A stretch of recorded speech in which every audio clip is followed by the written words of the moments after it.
All right, good morning, people of YouTube. So this time we are back again today with another deck profile. This time it's Blackwargreymon, updated for the BT10 meta.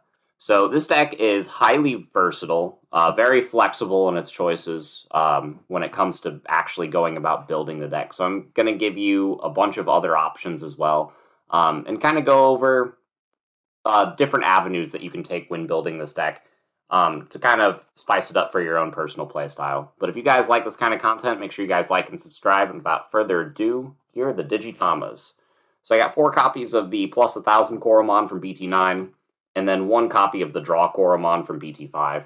If we go down to a 4-egg format, I'm pretty sure this Gaiomon is the one that's going to be cut. But I think that Blackwargreymon is a deck that can utilize having 5 eggs, especially since, you're playing so many rookies. So these are the eggs that I am playing.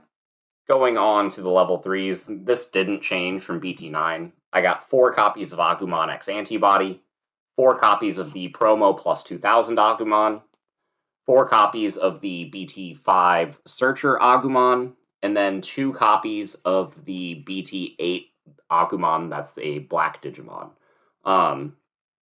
So this Agumon, the black one, gains a lot more value because we are playing more of the Blackwargreymons. This format has kind of moved away from an OTK style format, so having the control aspect of the Blackwargreymon is really nice. So you have more level 4s that can actually evolve on top of this, so this is better than it was at least previously. Your best opening play still is to evolve an Agumon in the raising area and then play a Cool Boy. And then on the next turn, promote that Agumon, evolve into Agumon X Antibody, gain the extra memory, draw a card, get a search, and immediately go up to like 8 cards in hand. So these rookies help you do that. However, I do think that you could go to 13 rookies instead of 14. If you are going to do that, I think the cut is either a BT8 Agumon or a BT5 Agumon. Because still playing 5 searchers in the deck in your level 3 lineup is pretty good. But I really value having 14 rookies, because when all else fails, you can just play them from your hand and get more combo pieces. So for the level 4s, I got 4 copies of Greymon X, Important Protection. We got 4 copies of the Greymon Blocker. This is kind of the new standard, this format. You could go to 3 on this card, but really you want this in your stack. Like, I think that this card is one of the better level 4s that you can be playing this format, especially since you don't need to kill them all in one burst. And then I do play 1 copy of the BT5 Greymon that gives you the memory back when you Digivolve over it if you have an Agumon in your sources. And then on your turn it gives you plus 2000. This is a really good card, this format, for hitting over bigger things like Oryukin, or Death X if they play it against you. And making sure that you don't die to those cards in security is always really nice. Plus, being able to promote Evolve into Agumon X, get the search, get the Cool Boy gain, and then you can use that memory to just evolve into this for free, and then maybe like win rate and go into Metal Greymon. You can just do a lot of good plays with this card. And then I do play 1 of the Security Attack plus Greymon. I think this card is honestly just going to be cut so that I can make room for another option in the deck. I think 9 level 4s is all this deck really needs. But I did want to play test this card in the list, at least at the beginning of the format. Having 10 level 4s just helps for consistency a little bit, but I'm never really breaking on this level. So I think 9 is actually the correct call. And I think the Security Attack plus Greymon is the cut, because these are just the best ones to be playing right now. Going on to the level 5s. So this is where you get a lot of divergence in the deck list. It's like some people are playing Deltamon in their level 4 lineups. They are playing more copies of the Megadramon. I am not playing Deltamon, so we are just going with a strictly Metal Greymon package. So I'm playing 4 of the best one. I'm playing 2 copies of the Altruist mode, and then I'm playing 2 copies of X Antibody. X Antibody is still really good for helping you push for game. And being able to swing with this card for Security Attack up and then extra DP, and then doing something like evolving into Blackwargreymon, popping one of their Digimon and then unsuspending off of your effects so that you have a big blocker on their next turn with the Greymon inheritable. That's really good. So the Metal Greymon X is still mandatory for aggression and just doing those checks the turn that you're going to go into your level 6 play to pass. I did test this Megadramon from BT9. I thought that this card did wonders against Xross Heart, but it does wonders against Xross Heart kind of specifically. If you're playing this deck against, like, Metal Garurumon or something else, they're going to kind of wait to play their Cool Boys until you've already established the first Blackwargreymon. That, or they're going to try to kill you all in one go.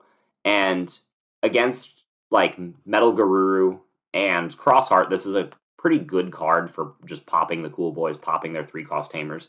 But against pretty much any other matchup, this kind of felt lackluster. And Blackwargreymon's biggest weakness isn't playing into Xross Heart, because that matchup is kind of free. So I don't really feel like you need this card in your main list.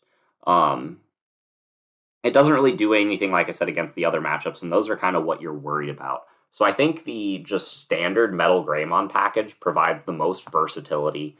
It gives you the most bang for your buck in this level slot, and I think it just helps you the most, because between these cards you have everything, really. You have protection, you have deletion, you have de-digivolution, which is just nuts. You can attack over unsuspended Digimon, and then you have aggression with the X antibody. So it's like, these cards do everything that you'd want the deck to do, and then for everything else, there's Blackwargreymon. So going into the level 6s, I do play 4 Blackwargreymon and 2 Gaio. One of the biggest changes that I'm considering going in this list going forward is bumping Gaiomon up to 3 and keeping the 4 Blackwargreymon, because a lot of people will just play 6 level 6s in this deck, and I think that is objectively correct. You know, the 3-3 split is pretty common here, but I think Blackwargreymon is just super solid. It's a really good card for control-y style formats, and that's what this deck is kind of aiming to do, this format. So I feel like bumping this up to 4 and going down to 2 Gaio was the correct call. Gaio is still absurd, though. That's why I want to bump this card up to 3. Just, it turns out printing every keyword on one card could make a card good. And that's kind of what Gaiomon has, you know, Blitz, De-Digivolve, Security Attack. Like, this card can do pretty much everything. It can trigger your Cool Boy. So, like, you got a lot going for it in the slot. So your level 6s just do so much for the deck. And then going on to the level 7s. So this is where I'm just going to put a bunch of cards on the table. These are all the level 7s that you could play. We got the Blitz Omni, Omnimon Zort Defeat, the new Omnimon X Antibody, the old Omnimon X Antibody, the new Ragnalordmon from the starter deck, and Death Xmon. So I think, like, this deck has room for 2 level 7s in it right now. The ones that I am playing are these two, the Blitz Omni and the Omnimon Zort Defeat. The one that's the most subject to change is the Zort Defeat.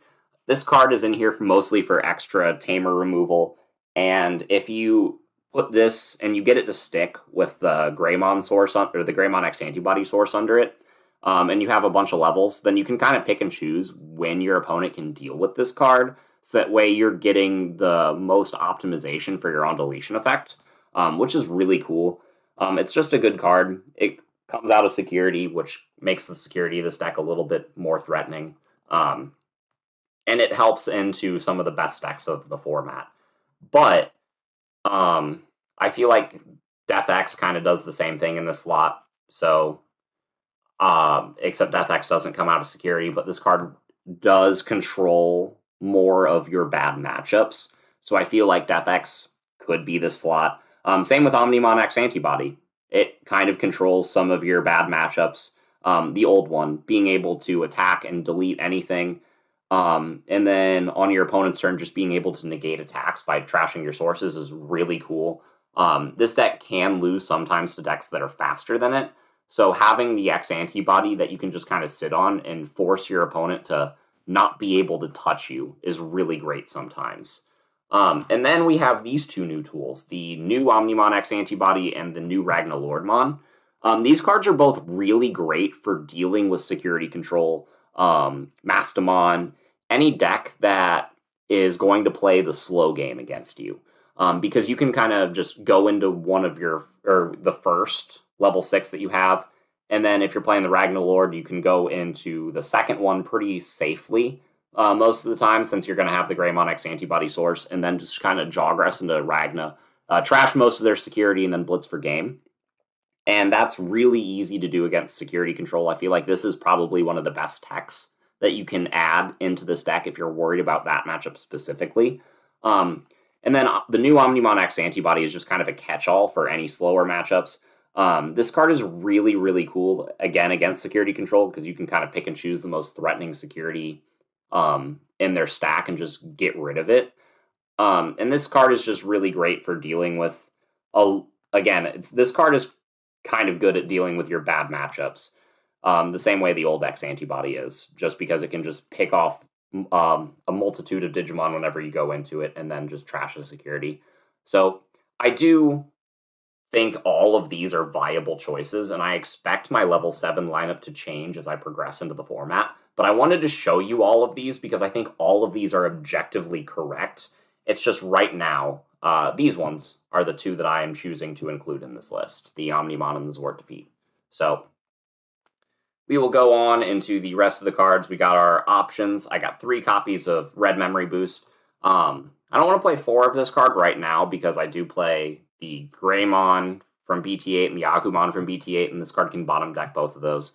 And whiffing off a Red Memory Boost is really bad, but hitting this card in security is really good, and this card helps you set up, so I think 3 is the bare minimum. And then for the last 2 options, these are kind of tech slots that go really far. We got 1 copy of Gravity Crush, because it can just win you the game if you don't have enough memory sometimes. And then we got 1 copy of Win Rate 60%. So I am probably going to cut the starter deck Greymon and bump the option count up in some way. I could play Final Zubagon Punch. I could play Kongu. There are a bunch of really good cards to consider for this deck.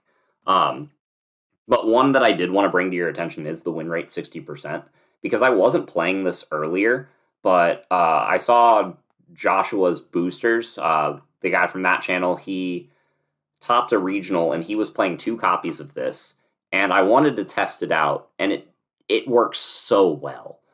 Being able to go into a Metal Greymon out of nowhere whenever your opponent's not expecting you to be able to, and de-digivolve something and then pop another body can swing the board state in your favor a lot of the times, especially if you can keep it your turn and then evolve into Metal Greymon X and then punch over it with the inheritable, or I guess you won't get the inheritable for Metal Greymon, but being able to punch over it is nice, being able to de-digivolve it is nice. Being able to go into the Blackwargreymon from out of nowhere with this card is really solid. And I think that this card is a card that I could see myself playing 2 copies of. I don't think I'd play any more than that, but it is a really good card, and if you haven't tried it in this list, I recommend you test it and see if it's for you. Because I think it's pretty neat. And then closing off this deck with the Tamers, I got 3 copies of Cool Boy. And again, this is a card that I think I could bump up to 4. If I'm cutting the starter at Greymon, this realistically could be that slot as well. This card is just absurd, and seeing as many as you can as early as possible is great. And then I play 1 hero and 1 tie. I'm still deciding which one of this I like better this format. I'm leaning towards the tie. I think the security attack up is really nice. Originally, I was only playing 1 of this because I was kind of scared of Venusmon. But in testing, your Blackwargreymon, if it doesn't trigger its Wind Digivolving effect against a Venusmon player, that's not really the end of the world. You could just, swing at their security in that case, and then find a way to unsuspend yourself on your opponent's next turn, and then have a big blocker. So it's like, I don't think Venusmon is that big of a problem for this deck, so I'm really considering just going up to 2 tie. But Hero was there for that split. Give your level 5s a little bit more power, especially if you're pushing with Metal Greymon X. The Hero is pretty good. But inversely, sometimes you'll just get up to 4 sources and be like, man, my Metal Greymon could just check another security. So I think realistically this is going to become the second tie. But I did want to put the option out here because both of these are really good tamers in this deck. And I think this deck has a lot of versatility. There's a lot of different cards that you could choose to play in this deck. Like, aside from some of the ones that I put on the table, you could play Deltamon. You could play... there are more level 5s that you could play. There are definitely more options. I'm considering Kongu. I'm considering Zubagon. I'm considering Crimson Blaze. That's a card that I'm not playing in the list right now, but I think would really benefit this list. But yeah, that's, I think, all I have to say about the list for now. If you guys have any comments or any questions, make sure you leave them in the comments down below, and we will see you guys in the next video. Bye, everyone.